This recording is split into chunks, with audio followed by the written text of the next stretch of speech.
शनिदेव होने वाले हैं अस्त। 30 जनवरी 2023 में शनिदेव तथा सूर्यदेव के बीच में अंशों का अंतर इतना कम हो जाएगा जिसके कारण शनिदेव पर अस्त अवस्था का प्रभाव प्रारंभ हो जाएगा। अस्त अवस्था क्या होती है?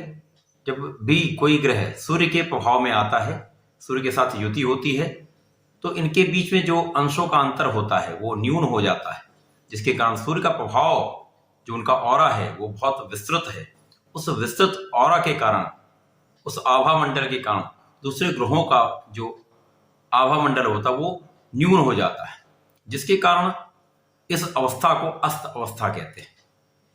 इस अवस्था में ऐसा कुछ भी नहीं होता है जिसके कारण कोई ग्रह अपना व्यक्तिगत प्रभाव देना बंद कर दे या कोई कार्य करना बंद कर दे।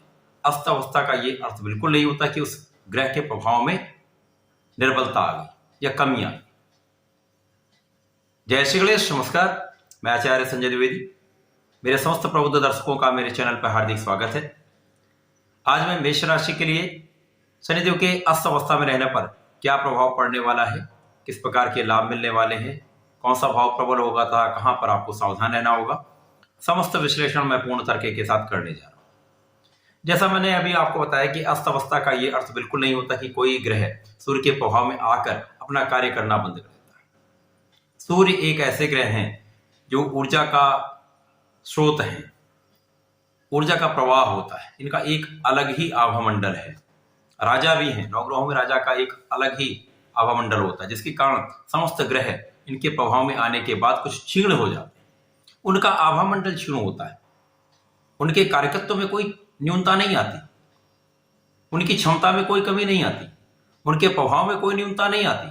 केवल और केवल ये देखने का अंतर है कि वो अस्त अवस्था है। ये एक अवस्था है, एक ऐसी अवस्था जहां पर सूर्यदेव किसी ग्रह के साथ पहुंचते हैं, जब अंशों का अंतर कम हो जाता है तो वो ग्रह अस्त हो जाता है। आज मैं मेष राशि के लिए जो विश्लेषण करने जा रहा हूं, तो मेष राशि के लिए ये अवस्था एकादश भाव में बन रही है, जहां पर शनिदेव का गोचर चल रहा है। यहां पर वर्तमान में शुक्राचार्य भी होंगे। सूर्यदेव का गोचर दशम भाव में है, जो अत्यंत प्रभावी हो रहा है मेष राशि के लिए। तो इस समय में जब सूर्य तथा शनि के बीच के अंशों का अंतर कम हो जाएगा, शनि अस्त अवस्था में जाएंगे, तो 30 जनवरी से लेकर 5 मार्च तक का जो 35 दिनों का जो समय है, 35 दिनों में मेष राशि के जीवन पर क्या प्रभाव पड़ेगा, लाभ मिलेंगे अथवा कहीं पर हानि भी हो सकती है, या क्या समस्या आ सकती है, या कहां पर कितना हम लाभ ले पाएंगे, ये समस्त विश्लेषण मैं पूर्ण तर्क के साथ करने जा रहा हूं। सर्वप्रथम तो मेष राशि के लिए यदि हम सूर्य, शनि तथा शुक्राचार्य की स्थिति को देखते हैं और स्वयं लग्नेश की स्थिति को देखते हैं, तो ये इस प्रकार है।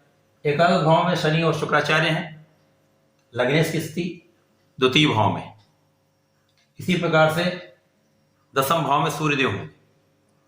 तो इस समय यदि हम ग्रहों की स्थिति देखते हैं तो स्थिति अत्यंत बलवान है। शनिदेव जो यहां पर आपके कर्म तथा लाभ के स्वामी होकर लाभ भाव में है। शुक्राचार्य आपके सप्तम के स्वामी भी हैं, आपके धन के भी स्वामी हैं। धनेश तथा सप्तमेश का गोचर भी लाभ भाव में है। इसी प्रकार से आपके जो पंचम के स्वामी सूर्यदेव, उनका गोचर आपके दशम भाव में। यह अत्यंत प्रभावशाली समय है।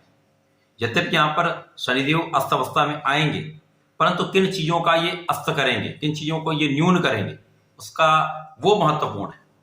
सर्वप्रथम जब शनिदेव अस्त अवस्था में आएंगे तो यहाँ पर आपके लग्न पर जब प्रभाव डालेंगे, तो यहाँ पर राहु का गोचर चल रहा है, तो राहु के नकारात्मक प्रभावों को ये न्यून करना प्रारंभ कर देंगे, क्योंकि यहाँ पर शुभ प्रभाव अधिक है। लाभ भाव में जो ज्योतिषी सूत्र कहता है समस्त ग्रह अच्छा प्रभाव देते हैं, तो यहाँ पर जब आपके कर्म के स्वामी, लाभ के स्वामी स्वयं होंगे शनिदेव, उनके साथ आपके धन के स्वामी भी हैं, आपके सप्तम के भी स्वामी हैं, तो यहाँ पर इन दोनों की ग्रहों की युति तथा सूर्य का प्रभाव जब पड़ेगा तो राहु का प्रभाव न्यून हो जाएगा। तो जो अभी तक आपके स्वास्थ्य में समस्याएं चल रही, यदाकदा आप अस्वस्थ रह रहे हैं, मानसिक समस्याएं बहुत अधिक हैं, उन मानसिक समस्याओं का न्यून करने का कार्य यहाँ पर शनिदेव करेंगे। उसके पश्चात आपके क्रोध में न्यूनता आएगी, आपके जो एग्रेशन है उसको न्यून करें, तो कहीं ना कहीं ये आपके लिए बहुत अच्छा प्रभाव रहने वाला है। यद्यपि यहाँ पर शनिदेव का प्रभाव राहु पर होगा तो कुछ ना कुछ स्वास्थ्य समस्याएं आपके साथ रहेंगी ही, परंतु इसमें न्यूनता अवश्य आएगी, आपका प्रभाव अवश्य बढ़ेगा, आपका ज्ञान का स्तर विस्तृत हो जाएगा, आपका लाभ का भाव बहुत विस्तृत हो जाएगा, आपके धन के भाव में प्रबलता आ जाएगी। अब ये आपको लाभ मिल रहे, कुछ स्वास्थ्य की समस्या अवश्य रहेगी, परंतु उनमें भी अब न्यूनता आपको मिलेगी। इसके साथ साथ आपका लाभ भाव बहुत प्रबल होगा, धन के लाभ में वृद्धि हो जाएगी।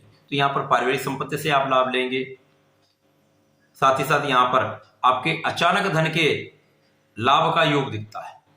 तो निश्चित रूप से इस समय में ये समय आपको प्रचुर रूप से लाभ कराने वाला है और धन का लाभ तो विस्तृत कराने वाला है। उसके पश्चात शनिदेव का प्रभाव आपके पंचम पर है। पंचम का जहां पर सूर्यदेव की ही राशि है, सूर्यदेव का प्रभाव पड़ रहा है, जिसके कारण आपके शिक्षा में आपको प्रबलता मिले, शिक्षा में आपकी रुचि बढ़ेगी, ज्ञान का भाव प्रबल हो जाएगा। इसी प्रकार शिक्षा में सफलता भी आपको मिलेगी, संतान के भाव में भी वृद्धि होगी, संतान से सुख भी मिलेगा। यहाँ प्रेम संबंधों में न्यूनता आएगी, यहाँ प्रेम संबंध आपके अच्छे नहीं रहने वाले, प्रेम संबंधों अलगाव की स्थिति अथवा यहाँ पर प्रेम संबंध लंबे समय तक ना चले, ऐसी स्थिति आपको अवश्य यहाँ प्राप्त होगी। शनिदेव का प्रभाव आपके अष्टम पर है। शनिदेव का प्रभाव अष्टम पर जब भी होगा तो ये निश्चित रूप से आपके स्वास्थ्य समस्याएं कितनी भी हो, लेकिन आपकी आयु की रक्षा करने वाला होता है। यहाँ पर आपके ज्ञान को बढ़ाने वाला होता है, आपके अंदर रिसर्च वर्क बढ़ जाता है, आपके अंदर आत्मबल बढ़ जाता है, साथ ही साथ यहाँ पर विशिष्ट ज्ञान आप अर्जित करते हैं, अध्यात्म बढ़ जाता है, पूजा पाठ में आपका मन लगने लगता है। तो ये कहीं ना कहीं आपके लिए अच्छा ही है। अरुचि समाप्त हो जाएगी, ज्ञान बढ़ जाएगा, उसके कारण आपका लाभ बढ़ जाएगा। यहां क्या है कि जब शनिदेव का प्रभाव आपके लग्न पर होगा तो कुछ आलस्य बढ़ सकता है, ये एक नेगेटिव पार्ट जरूर है। यहां पर आपको इससे बचना होगा, आलस्य का त्याग करना। राहु भ्रम भी उत्पन्न करता है, शनिदेव यदि आलस्य देंगे तो काम को टालने की टेंडेंसी आ जाती है, काम को टालना प्रारंभ हो जाता है। आपको ऐसा बिल्कुल भी नहीं करना, क्योंकि आपकी राशि अत्यंत प्रभावशाली राशि, बहुत एनर्जेटिक राशि, ऊर्जा का स्तर बहुत अच्छा होता है, आप बहुत तेजी से कार्य कर सकते हैं। तो यहां पर आपको अपने कार्य क्षमता को बढ़ाना होगा, यहां पर आपका आत्मबल भी बढ़ जाएगा, स्वास्थ्य समस्याएं भी कम हो जाएंगी। तो निश्चित रूप से आपका कार्यक्षेत्र प्रबल हो जाएगा। जब आपका कार्यक्षेत्र प्रबल होगा तो कार्यक्षेत्र तो निश्चित रूप से शनिदेव बहुत प्रबल करेंगे, बहुत प्रचंड करेंगे। कार्यक्षेत्र में 100% आप बहुत सफल रहने वाले हैं। यहाँ पर कोई भी कुछ भी कर ले, कितना भी आपको पीछे ढकेलने का प्रयास करे, आपका कोई कुछ बिगाड़ नहीं पाएगा। यहाँ पर निश्चित रूप से आपका कार्यक्षेत्र बहुत विस्तृत भी होगा, बहुत बढ़ेगा भी, आप विशिष्ट उससे लाभ भी लेंगे।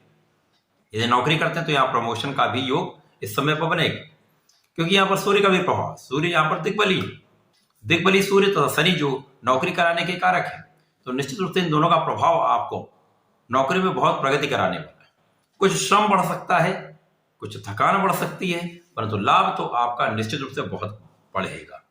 इसी प्रकार से धन भाव का स्वामी जो आपके लाभ भाव में है, तो यहां पर बहुत बड़ा आप धन का लाभ लेने वाले, धन के भाव में प्रबलता आने वाली, महाधनवान योग का निर्माण हो रहा है। इसी प्रकार से सप्तम का भी स्वामी जो शुक्राचार्य बनते हैं वो भी लाभ भाव में, तो यहाँ जीवन साथी से भी आपको लाभ मिलेगा, पार्टनरशिप से भी आपको लाभ मिलेगा।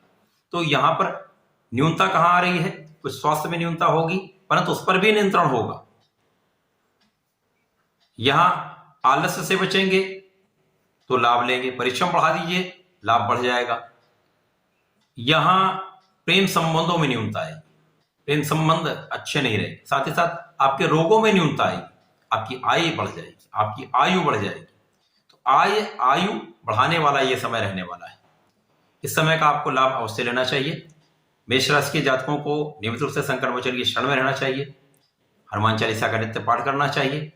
यदि प्रत्येक शनिवार को बजरंग माला का 5 बार पाठ कर लेते तो निश्चित रूप से जीवन में बहुत प्रगति होगी, समस्त संकटों से आप मुक्त भी होंगे, लाभ भी लेंगे।